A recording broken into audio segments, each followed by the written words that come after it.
This week on Inside Boulder News. DMV statewide are closing temporarily in August for some major updates. Find out what you can do during these closures. The city's fire rescue department is looking towards the future, but they need your help. And this community foundation gives voice to Boulder's youngest residents. Welcome to Inside Boulder News, your source for all things Boulder. I'm Jocelyn Avendaño. A fair amount of improvement and construction is happening around our city, most of which is part of the city's Capital Improvement Program, a voter-approved tax that plans for public improvements that range from water utility to public safety. This week, city staff and members of the city's planning board participated in a bus tour around Boulder, checking out some of these projects. Each year, the Capital Improvement Program funds 130 to 150 projects. The CIP focuses on taking care of what the city already owns, with an emphasis to its core service areas. More than 80% of the city's 2019 capital funds go to the maintenance and enhancement of these existing assets. The CIP is one of the most important plans that we have in the city. It's guided by the Community Sustainability Framework as well as the Boulder Valley Comprehensive Plan. It plays a really vital role in implementing a lot of the projects that are identified in department master plans. Each year, city staff put together a CIP tour of projects currently in progress for planning board members and city council to see. CIP projects aren't always the most flashy things that we do in the community, but they really are vital to the overall quality of life and safety, and that's something that we think is really important for our decision makers to see. This week, staff, members of the city's planning board, and council made a trip to the Boulder Reservoir Water Treatment Plant to take a look at the newly implemented solar array. This is a really important project for us because that city facility has the second highest use of energy out of any of our city facilities in the inventory, and so having something out there that can help offset that energy use was really important to have. After the water treatment plant, staff headed over to the south shore of the Boulder Reservoir to take a look at the Visitor Center. The Visitor Service Center is anticipated to be complete in 2019, as well as the current site management plan. The Visitor Center is going to be a really awesome project. We have a lot of really great other projects going on along the South Shore, including adding some amenities for the community to use. Heading back into town, the tour made a stop at Wonderland Creek to check out the newly completed drainage ways improvements. The two spots that we looked at along Wonderland Creek were heavily stricken with the flood in 2013, so these are really vital projects for the safety and the overall quality of life for people in the area as well as the city as a whole. For more information on the city's Capital Improvement Program, please visit the website seen on your screen. The city's fire rescue department strives to make Boulder a safer place to live, work, and play. Currently, the department is in the process of updating its master plan for the next 10 years, but it needs the community's help to move forward. Boulder Fire Rescue is much more than just putting out fires. We're really looking to see is, can we offer additional services to, for instance, reduce high volume, low acuity calls in the community. The department is currently in an 18-month process to update the Fire Rescue Master Plan, a plan that is updated every 5 years. Which guides our strategic direction over that 5-year period to tell us a little bit about how we should deploy our resources effectively, meet the community's expectations, as well as set us up for the next 5-year period. Some of the items on the master plan include physical infrastructure of fire stations, as well as meeting the growing demands of the community. Fire rescue services have expanded over the last 10 to 20 years to include what we call all hazards responses.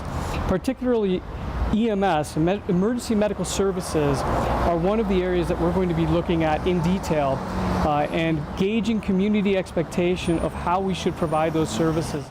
The city is currently in its second phase of the master plan's 3-phase process. Throughout the summer, the Fire Rescue Department will start a public engagement process to get the community's input on the plan. Later on in fall, we're going to be switching over to internal customer engagement.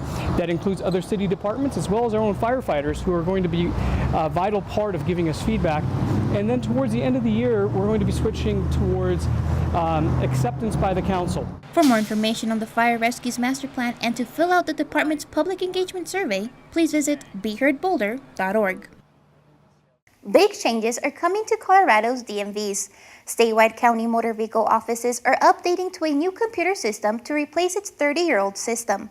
This is part of the state's DMV Strategic Plan initiative to improve customer service and meet the governor's goal of reducing wait times in state driver license offices. This update, however, will require a 3D closure of offices in Colorado, including Boulder County. On average, about 2,000 people each day visit Boulder County's 3 DMV locations. Whether it's waiting to register your car or receive your license plates, wait times can take a while. That's why the state hopes to shorten these waiting times with the implementation of this new system. With having a 30-plus-year-old system, it does have a lot of limitations. So the benefit is it's going to open up just a lot more options for our public. So after the initial implementation, they're going to be able to do a lot more services online without having to come into the office. Once the new system is implemented, residents will be able to complete a number of new transactions online that previously required an in-person visit, such as submitting paperwork and insurance documents online. We also anticipate that the transaction times will be much quicker once we do get that new system in place. I think overall the public's going to be very happy with the level of service that we can provide to them. Beginning August 1st, all the DMV locations across the state will remain closed until Friday, August 3rd. Valerie Bauer, Motor Vehicle Coordinator with Boulder County, suggests people avoid coming in during the duration of July unless it's critical. We always have a lot of people here, especially in the summer. I would say that the best way to really go about this would be to make an appointment or to use one of our online options if you have to renew your vehicle. For people who do go into the DMV, a renew kiosk is available Monday through Friday, which will also be available during the DMV's 3-day closure. I would highly recommend that our public members plan ahead for the month of August. So with us being closed August 1st through 3rd, when we reopen with that new system on August 6th, we do anticipate that we're going to be pretty busy, and I would recommend that you plan ahead and make those appointments. If you would like to make an appointment, please visit bouldercounty.org/motor vehicle. To renew your plates, you can go to colorado.gov/renew plates. DMV offices will be closed starting August 1st through the 3rd and will reopen on August 6th. Boulder Civic Area Park recent renovation took the whole community's input to get turned into the beautiful asset it is today.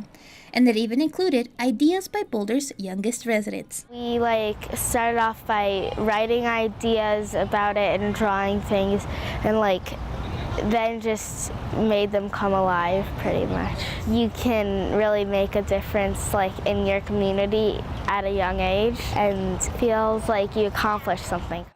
Zoe's input and the rest of the youth's idea on the Civic Area project was made possible by the Growing Up Boulder Foundation, a collaboration between the City of Boulder, Boulder Valley School District, the University of Colorado, and a number of nonprofits and small businesses. In its almost 10 years of existence, this foundation has worked on over 80 projects with children and youth throughout the City of Boulder. We're based on this idea of child-friendly city initiatives, and child-friendly cities actually exist throughout the world.